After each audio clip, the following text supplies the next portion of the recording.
Fighters who never won undisputed gold in every division. I see my haters proud of me now. When I'm around, it's all smiles. I took over my whole town. Kicking off this list, we are going to the flyweight division. And just like my last video, here's my honorable mention.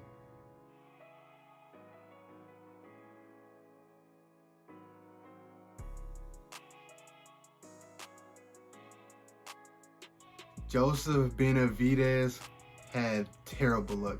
Running into two very dominant champs at flyweight back-to-back has to be some of the worst luck you can get. Davison Figueiredo, and then you had Demetrius Johnson, not in that order, but back-to-back dominant champs. He just didn't have time to be champion. My favorite fighter slash best fighter never to win gold at flyweight. One of my favorite fighters of the little guys, Mr. John the Magician Dobson. He was fantastic as a fighter in my opinion. How he didn't win gold, I have no idea. Well, I kind of have an idea. Demetrius Johnson just pretty much ran through every contender he had for that, like, what, 7, 8 title defenses, whatever the record is. I'll put it up on the screen.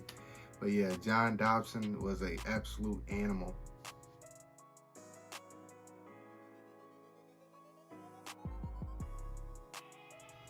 He's just one of those fighters that also ran into the very, very dominant Demetrius Johnson. So flyweight, I'm thinking John Dobson. In the bantamweight division, 135, really, really fun fighters. And here's my honorable mention.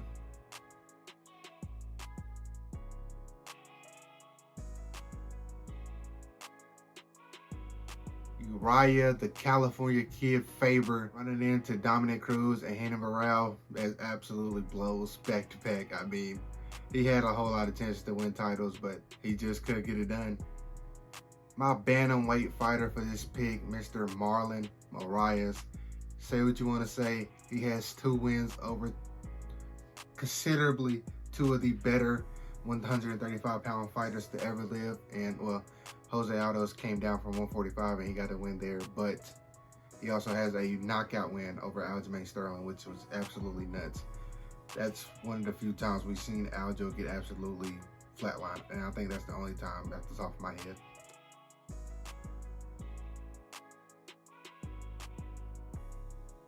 But yeah, Mr. Marlon Moraes never won undisputed gold. In the featherweight division, I really couldn't think of too many guys in my head, off the top of my head. I did a little bit of research, but I couldn't really find anybody. But here's my honorable mention.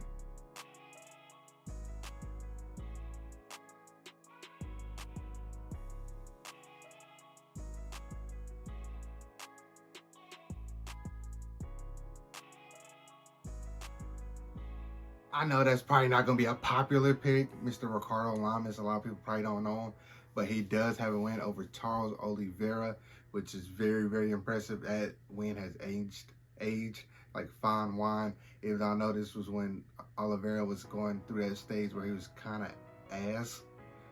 He was kind of ass for a little bit, but yeah, Ricardo Lamas has a win over Charles Oliveira. My fighter for the featherweight division is Mr. Chad Money Mendes.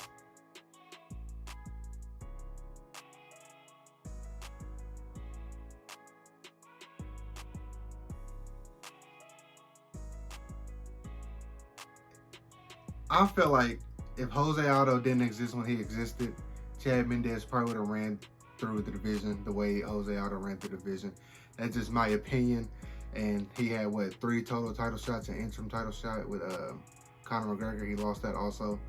But running into prime, and I mean absolute prime, Jose Aldo, that man was on a different planet at that time. I can't blame Chad Mendes. I mean, he tried his hardest, but Jose Aldo back in them days was untouchable. In the lightweight division, this is probably one of the harder divisions to pick. Well, not really. My honorable mention is this man right here.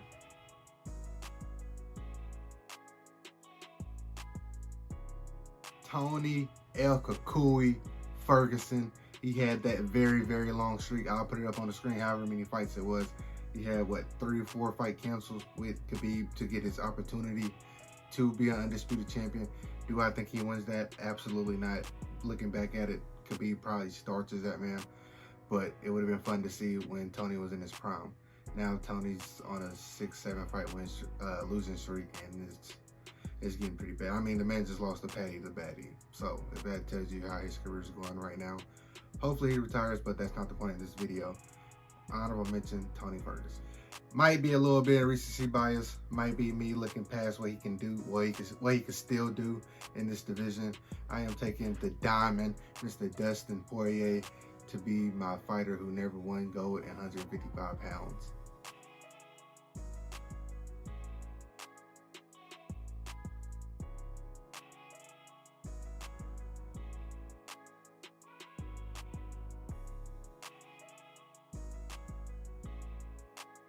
And like I said at the beginning of the video, I said undisputed gold. Not the interim title counts in my opinion, but not for this list. I said undisputed.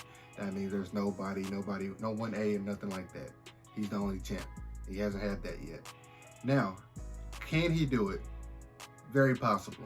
Very possible. He just had his 30th UFC fight and knocked out Benoit Saint Denis. Great knockout, excellent knockout, hell of a fight while it lasted. With Dustin Poirier, he just lost, before this fight, he lost to Justin Gaethje by head kick. Where's that put him at in the pecking order? I think he's third right now. He's behind Oliveira and he's behind Gaethje. I don't know if Dustin sticks around that long to get a title shot, or you know what I mean. But yeah, Dustin Poirier, the best fighter at 155 pounds to never win a title. Stamp. We are in the welterweight division. And for my honorable mention, I am going to have to take this man right here.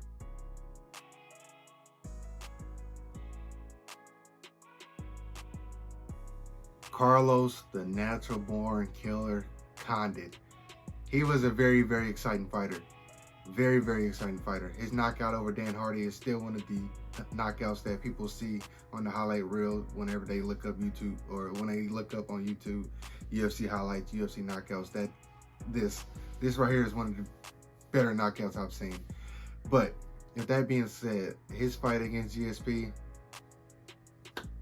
GSP was one of those champions too that was running through the division at this point, or in this point of his career. And yeah, he just ran into very, very dominant champs. There's a lot of fighters throughout history who just ran into very, very dominant champs and couldn't do anything with them. Carlos Condit falls into that category. But the #1 fighter to never win gold in the welterweight division, in my opinion, is this man right here.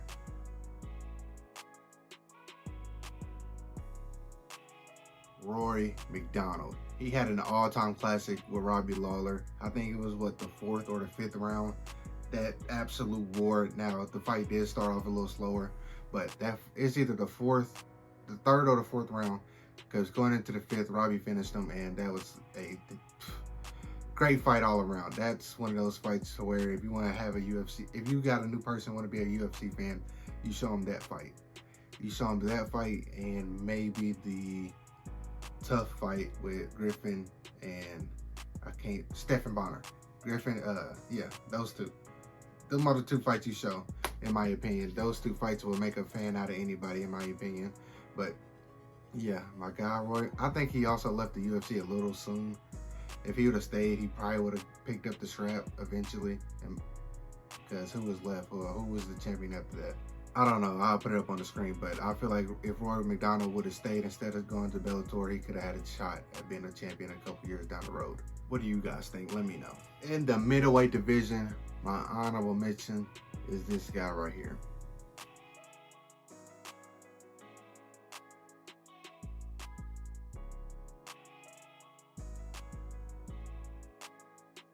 I'm pretty sure there's a lot more fighters at 185 pounds that didn't win titles that I just can't think of right now.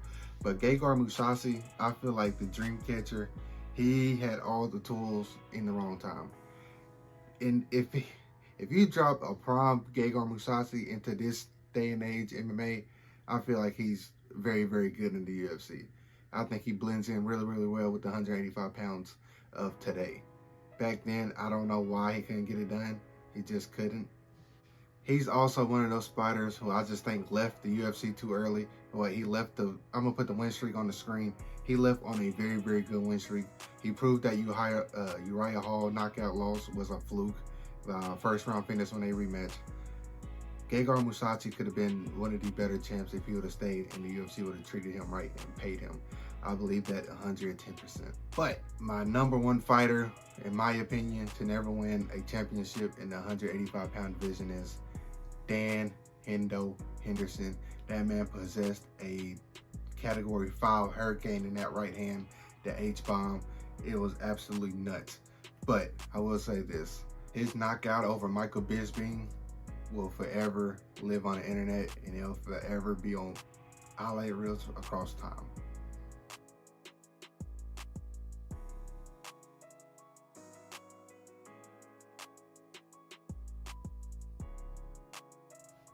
Who are some fighters at 185 that you think should be here? In the light heavyweight division, my honorable mention, RIP to this man,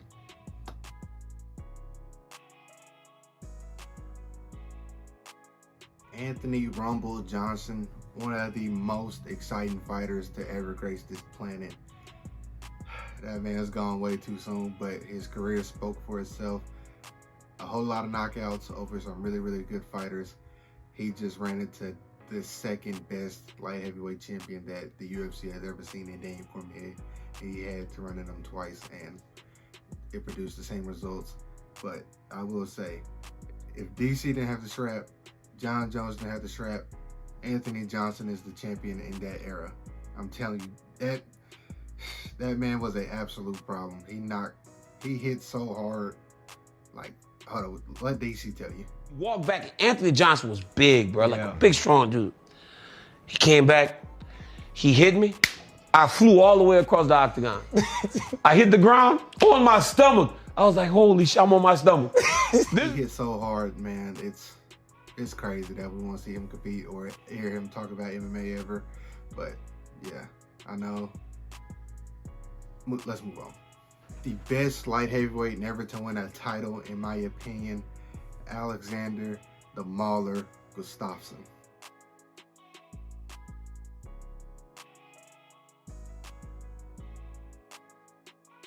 Now, obviously, between my honorable mention and this one, you can throw a mission match if you want to. Put Gus at honorable mention, put Anthony Johnson at this spot. Either way is good for me. Anthony Johnson did knock Gus out, but that's not the point of this, because Alexander Gustafsson knocked out a former champ in Glover Teixeira very brutally. Very, very brutally.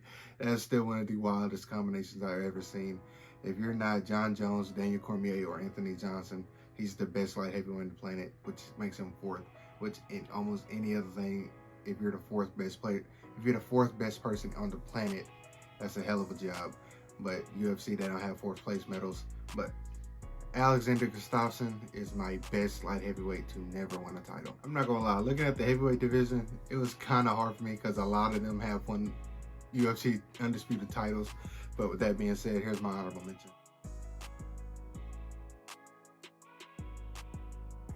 Mark the Super Samoan Hunt, the king of the walk-off KO, never won an undisputed title. Had a couple shots at it. I think he had one or two. Maybe there was interim title shots, but I know he got knocked out by Verdum, and I know he lost to JDS, I believe. I might be wrong. I'm gonna put the name on the screen if I'm not wrong. Yeah, you know what I mean. But yeah, Mark Hunt, honorable mention, never won an undisputed UFC heavyweight title. But the biggest, baddest man to never win a UFC heavyweight title in UFC history is the Ring, Alistair Overeem.